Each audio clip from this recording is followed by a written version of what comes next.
Salve, salve, gente boa! Eu sou o professor Euclides, essa é a Escola Teófilos. Bem-vindos ao nosso canal.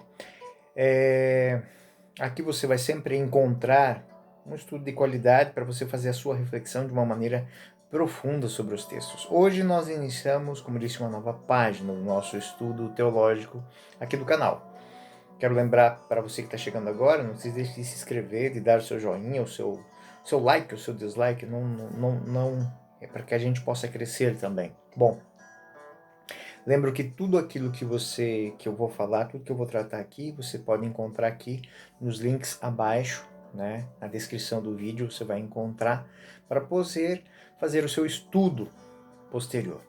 Quero lembrar a todos os nossos alunos da minha gratidão, vocês que nos incentivam sempre no canal, que nos mantém sempre motivados aqui a fazer. Muito obrigado pelas mensagens que vocês estão mandando, né, nos canais que a gente conversa, né, e nos e-mails. Muito obrigado. Quero deixar aqui também meu agradecimento àqueles que mantêm o nosso canal, que nos incentivam, que nos patrocinam de uma maneira formal, de uma maneira anônima. Muito obrigado a vocês mesmos. De maneira especial, Márcia Aparecida, Miguel Zeponi, Ana Lúcia Escapim, a Márcia que tem um centro de orientação teológica existencial, onde se tratam de relações pessoais, teológicas, filosóficas, educacionais, onde se investe tempo estudando as relações conosco, com a sociedade e com Deus, tá bom? Muito obrigado a todos vocês, aqueles que fazem de maneira formal, fazem de maneira anônima. Nossa temática para agora. Estudamos todo o Antigo Testamento, os sinóticos, estudamos de maneira introdutória o Evangelho de São João, estudamos as suas ideias teológicas, as suas grandes chaves de leitura. Agora nós vamos aplicar tudo isso. Nós vamos fazer algo que nós não fizemos até agora no nosso estudo aqui no canal. Nós vamos pegar capítulo a capítulo do Evangelho de São João e vamos fazer com que ele se linke com toda a Sagrada Escritura e com todos os outros evangelhos. É um estudo muito, muito, muito gostoso de ser feito. Espero que você que está chegando agora no canal usufrua disso, né? Eu vou tratar capítulo a capítulo. Então eu gostaria que vocês fossem fiéis a esse projetinho que eu estou colocando para vocês. Então eu não vou ficar fazendo... não. Estou no capítulo 1. O capítulo 1 agora nós vamos ter, em cima dele, são 3 lições. Essas 3 lições, todo o material lá de estudo e de comparação está dentro aí nos links, como eu já disse. E nós vamos fazer isso a partir do versículo 1 até o último versículo do capítulo 21. Nós vamos fazer isso estudando. Eu vou separar dentro do canal capítulo 1 de São João, capítulo 2, capítulo 3, e dentro de cada um deles vai ter a lição 1, lição 2, lição 3, não importa, quantas lições forem necessárias, para que você possa, como alguém que lê um livro, possa ir estudando passo a passo, fazer a sua imersão dentro disso, né? Então, a partir de agora, nós começaremos a responder grandes questões. As questões mais profundas que a humanidade já teve serão respondidas aqui, né? Então, quem nós somos para Deus, né? Como entender a nossa relação com Deus, como entender a nossa relação com a humanidade. Então, são temas que nós vamos tratar. Bom, vamos lá. O capítulo 1 do Evangelho de São João inicia-se com um prólogo, né? Um prólogo que dentro desta grande...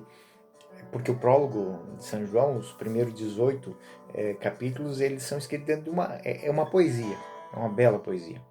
Ela é tão bonita que fica óbvio que ela não foi escrita, ela não foi o ponto de partida, mas ela é a cerejinha do bolo. Ou seja, depois que todo o evangelho estava organizado, então ele leu o evangelho que ele próprio escreveu e colocou ali no prólogo, nesses capítulos, uma grande visão. Uma visão que serve como abertura, mas que é um pós-escrito. Ou seja, é a parte final. É aquilo que faz não apenas uma introdução, mas ele dá todas as chaves de leitura. Para nós lermos o capítulo 1, nós vamos precisar do versículo 18. O versículo 18, que é uma chave de leitura, onde é dito que Deus, que ninguém viu, o único Deus, é dirigido ao seio do Pai, que o revelou. João capítulo 1, versículo 18. Exeinos exegenato, ou seja, Deus só gerado. Aqui ele vai dizer que Jesus é Deus, que Jesus está junto ao Pai. Uma das cenas, uma das imagens que ele usa é a imagem dele próprio, do discípulo amado reclinado sobre o peito de Jesus, ouvindo a palavra quando ela é gerada. Então, ele entende a palavra do momento em que ela é gerada, ela vem de dentro. Desta mesma maneira, Jesus nos revela do Pai aquilo que é a vontade do Pai, que vem de dentro do Pai. Então, o Filho se torna a exegese, ou seja, aquele que interpreta aquilo que o Pai quer, o ipsi en habit, ou seja, é o narrador de Deus, o único que narra aquilo que Deus é do ponto de vista de Deus. Então, ele é aquele que exprime, ou seja, coloca para fora aquilo que está dentro. E aí ele traz a verdade de Deus para a humanidade. Então, o prólogo argumenta que Jesus está revelando. O Evangelho dirá o como Jesus está revelando. E o prólogo apresentou o fato. O resto da história, ela oferece um conteúdo. Então, o fato é que Deus está revelando. E a partir do versículo 19 em diante, o que ele está revelando? A quem ele está revelando? Por que ele está revelando? Como ele está revelando? Mas isso não pode ficar esquecido. O prólogo diz quem está revelando. Deus se revela através do Deus gerado. Então, o versículo, a estrutura do texto vai nos mostrar que, além do testemunho de Deus, existe o testemunho dos homens. E aí é algo muito interessante, que está escrito no versículo 15, né?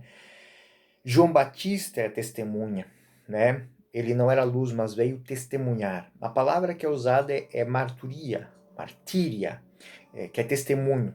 Então, existe dentro do texto um esquema mental, aquele esquema que eu falei na última aula, na última lição, o esquema mental do processo.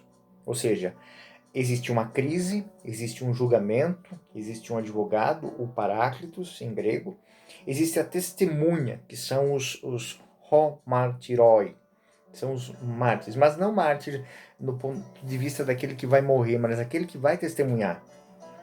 Ou seja, que está diante de um processo que não é simplesmente o processo de um homem, mas um processo cósmico, né? E nesse processo existem papéis. Jesus tem o papel de acusado e julgado. Ele é o acusado e o julgado ao mesmo tempo. Ele julga e acusa. O acusador, que é o mundo dos judeus, o paracleto, o paráclitos, que é o advogado, os homens que estão que estão testemunhando o grande processo, ou seja, os homens estão vendo esse processo. E as testemunhas, né, que são João Batista, o Pai, as Escrituras e a obra que Jesus realiza. Então, tudo que nós vamos ler dentro do primeiro capítulo tem que estar dentro dessa dinâmica, para que a gente entenda.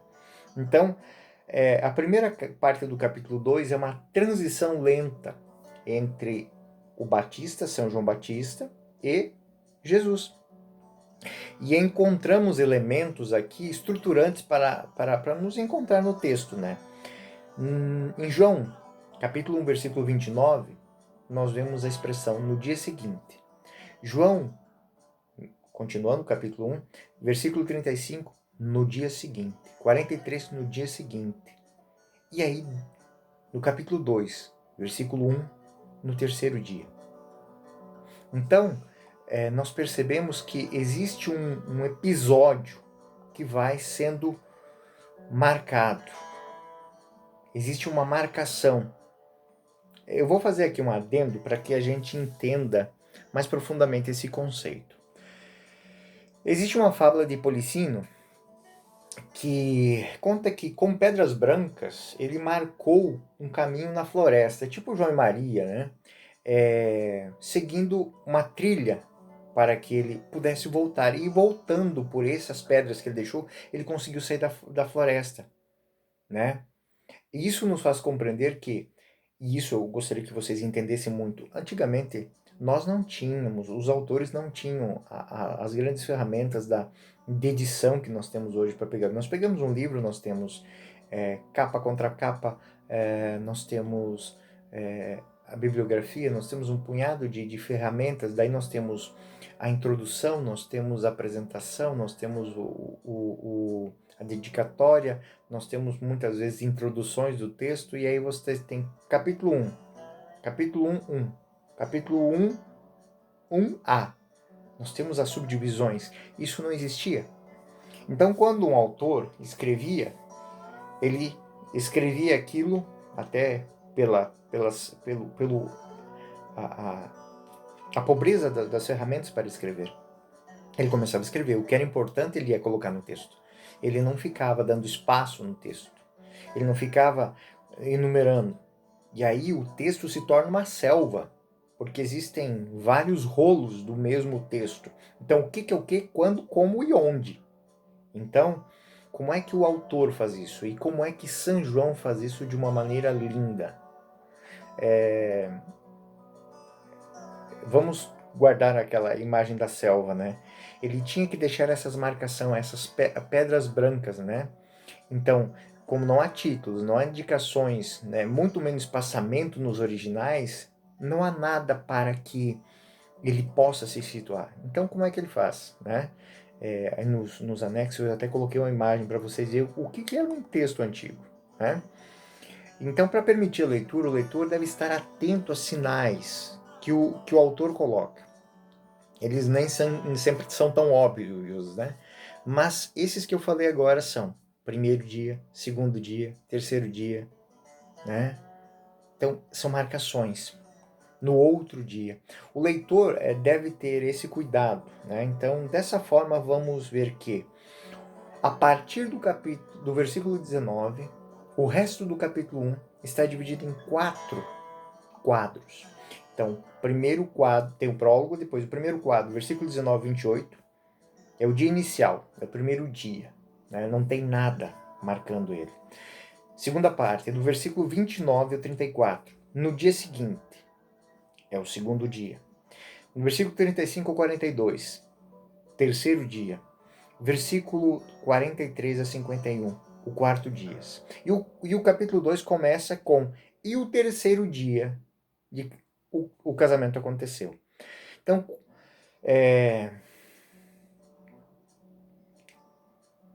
os antigos escreviam levando sempre em conta o ponto de partida. E o ponto de partida é este, né? Então, assim, existe nós vamos... estamos no quarto dia, dizendo que o terceiro, né? Você chega a um sexto dia, 4, 5, 6, né? Então, os 3 dias. Um bom leitor do quarto evangelho vai olhar o Antigo Testamento para todas as partes para entender o terceiro dia. Então, quando ele vai falar no início do capítulo 2, no terceiro dia, nós temos que lembrar do terceiro dia, Abraão olhou para cima e viu o Monte Moriá, a morada de Deus. Terceiro dia, Moisés escalou a montanha para buscar a palavra. O terceiro dia é o momento decisivo do encontro de Jesus. E eu nem preciso falar que no terceiro dia Jesus ressuscitou, porque isso já vem na mente de vocês. Jesus ressuscitou o terceiro dia e a comunidade cristã é uma fórmula cristológica. Ou seja, o terceiro dia é a marca da presença de Deus. Então encontramos 4 dias. Você pula um e chega ao sexto. Esperávamos o sétimo, mas daí o versículo 17 nós vamos encontrar lá.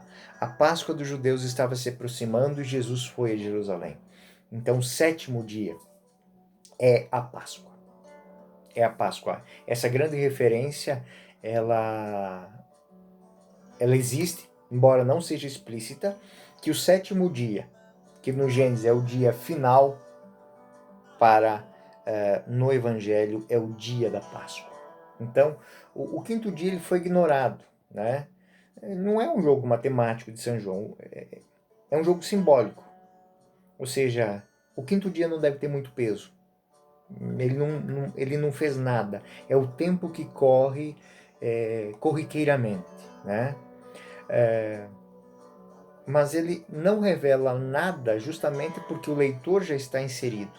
Ou seja, nós já estamos dentro do processo. Então, é a essência do mistério cristão. Haverão dias onde nós não teremos nada a fazer a não ser continuarmos a maneira, caminharmos, andarmos dentro do processo. Então, eu fiz essa pequena introdução para a gente entender duas coisas fundamentais. Primeiro, que tudo o que acontece dentro do capítulo 1 tem um porquê, um quando e um como. E revela muito, muito, muito. E o principal é quem revela? Jesus, o Paráclito, que está ali é o revelador. Então nós temos essa dinâmica entre Jesus que revela do coração do Pai e através do Paráclito revela o coração dos homens. A dinâmica muito bonita, né? E nesse esquema, o casamento de Caná é o terceiro dia. É porque com ele, ele representa o sexto dia. Ou seja, o sexto dia é o dia da criação do homem. O número 6 é tradicionalmente ligado a esse evento. É a criação do homem. Né? Então, nós pegamos o Gênesis e no sexto dia o homem foi criado. O sétimo dia é o dia da totalidade, da plenitude do tempo. E nós chegamos ao sétimo sempre a partir do primeiro. Primeiro, segundo. O ritmo tem 7 dias. E ao final do sétimo, tudo começa de novo. Então, o sexto dia, o Messias cria o homem novo. Então, a boda de Caná representa uma recriação do homem. Ou seja, novamente nós temos a água e a palavra de Deus diz. E a obediência do homem faz. E aí, a festa acontece. Então, existe toda uma dinâmica aqui, né? Então, nós temos 6 talhas, nós temos 5 pórticos. As 6 talhas de água são o homem diante dos 5 pórticos, ou seja, a lei. Então, são vocábulos simbólicos que nós vamos encontrar dentro do Evangelho de São João.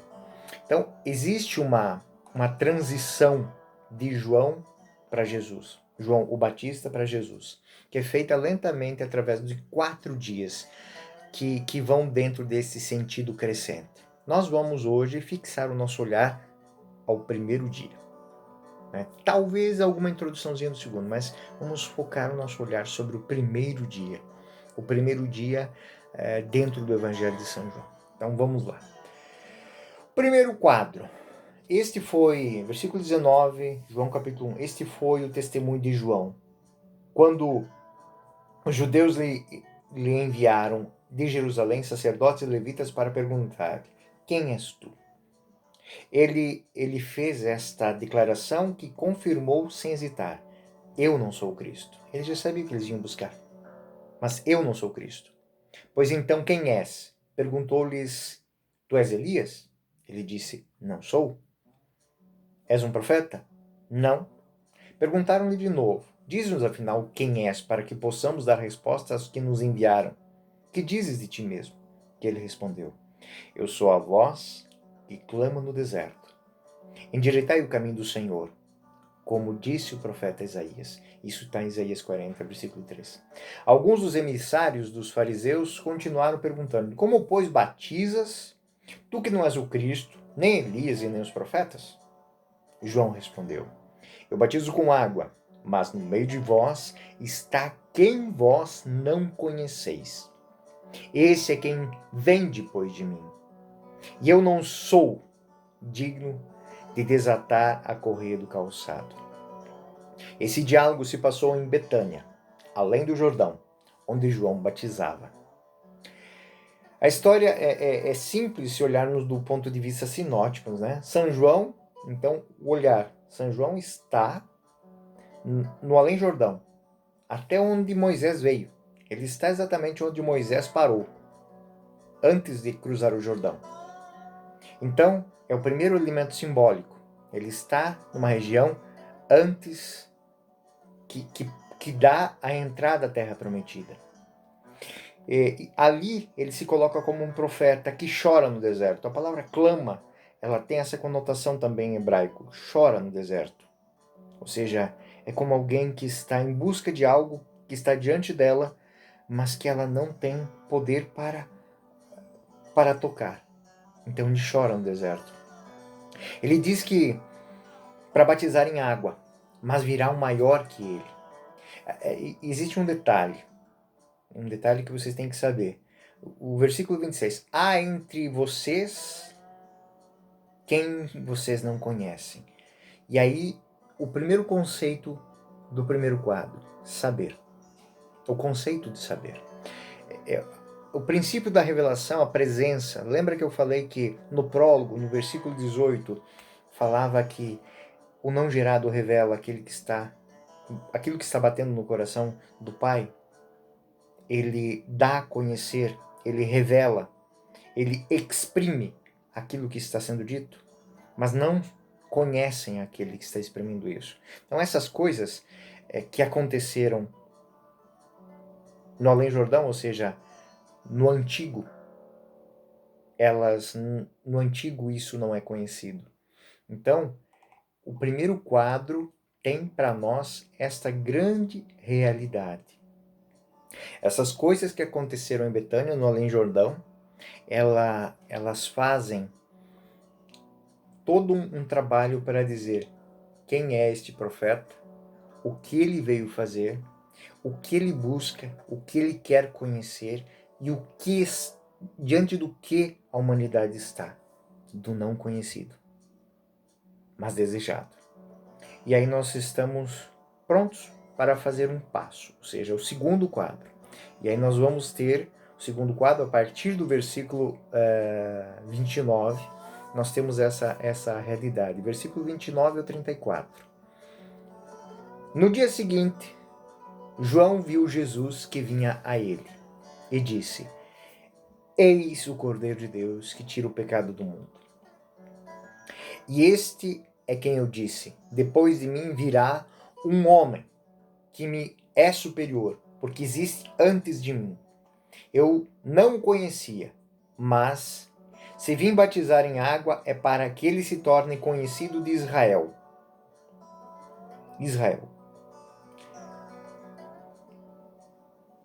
João havia declarado: viu o Espírito descer do céu em forma de pomba e permanecer sobre ele, repousar sobre ele.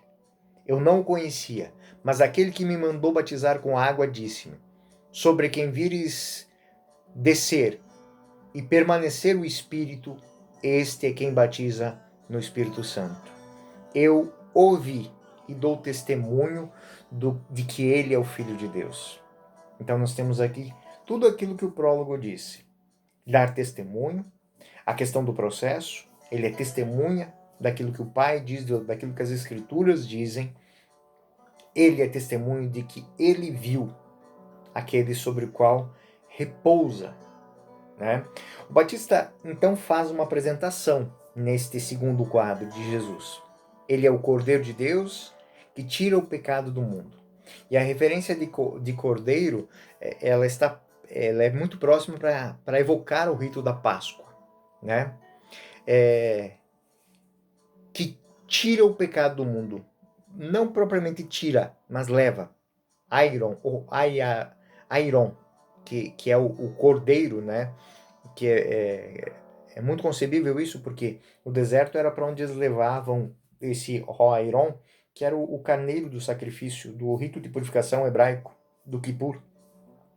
E, portanto, é o cordeiro da expiação, é a oferta sacrificial para eliminar o pecado.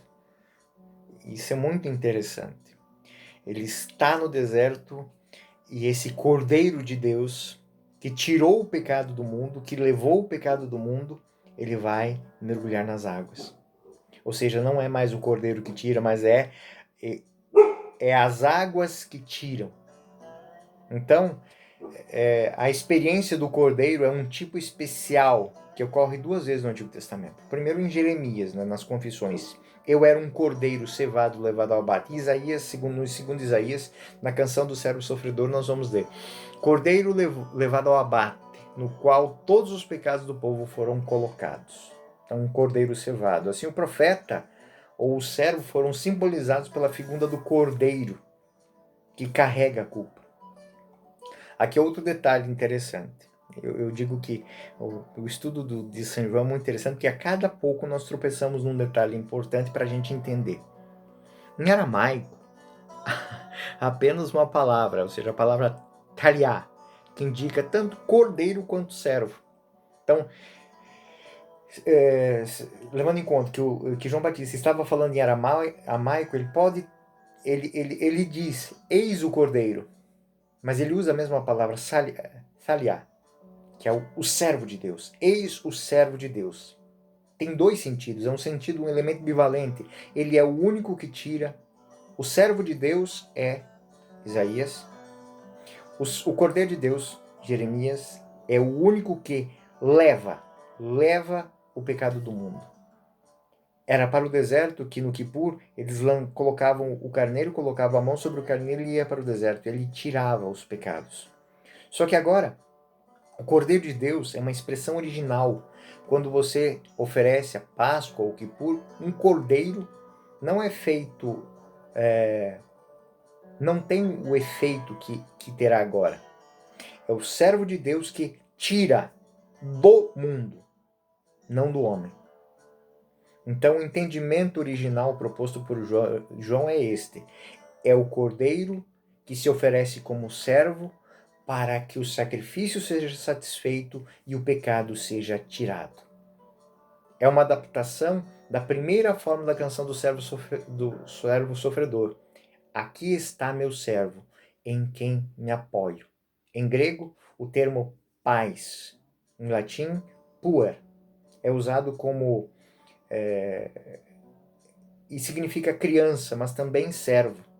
Então, esse filho, lembram-se de Abraão, a criança colocada para ser sacrificada?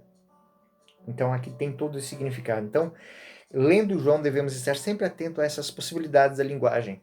Ela tem uns polissemismos, ou seja, sentidos muito vastos.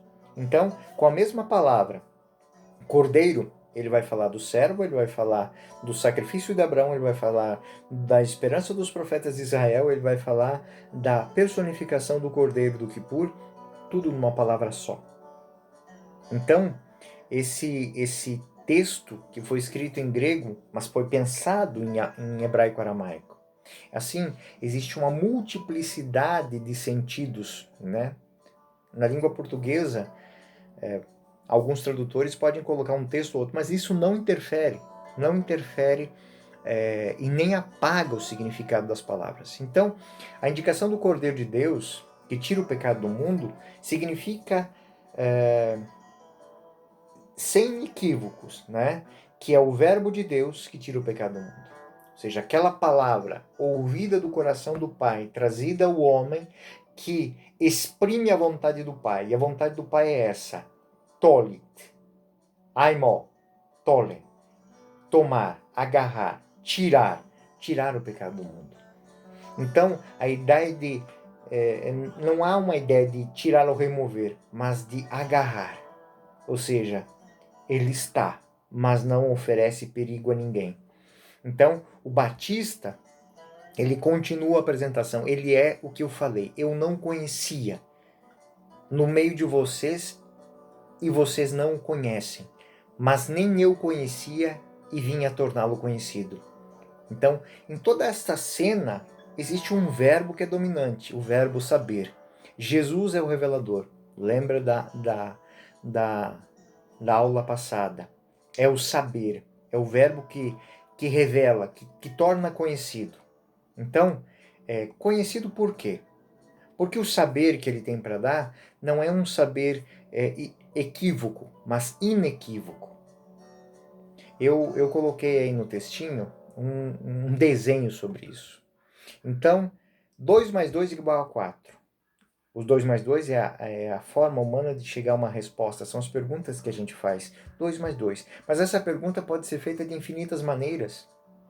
O x da questão, ele pode ser elevado à enésima potência. Pode ser 1 mais 1 mais 1 mais 1 igual a 4. Ele pode ser meio mais meio mais meio mais meio dito somado 8 vezes igual a 4. Ele pode ser um quarto somado 16 vezes para dar igual a 4. Então, a questão é que atrapalha o ser humano de ver, de conhecer e de saber. E essa questão é derrubada. Essa questão é apresentada para Deus. Ou seja, Deus se coloca como resposta, não como parte da equação da pergunta. Então, eu vi e dou testemunho. O Espírito descer como uma pomba do céu, que é o sinal da salvação, descansar sobre ele. A palavra descansar, permanecer, é que a esperança está nele. Então, no contexto, o evangelista diz que Deus, no qual repousa o Espírito, traz a verdade. Eu vi o Espírito descendo como pomba do céu e permanecer sobre ele. Então, é uma expressão semítica. Eu não conhecia, mas aquele que me mandou batizar com água, na água, ele me disse: o homem em quem você vê o Espírito descendo e permanecendo sobre ele, este é batizado no Espírito Santo. De maneira, para a gente entender, ele é mergulhado no Espírito de Deus. O verbo permanecer é muito importante para João, porque permanecer é ser morada. É muito bonito que em João 39 os discípulos perguntam para ele: onde moras?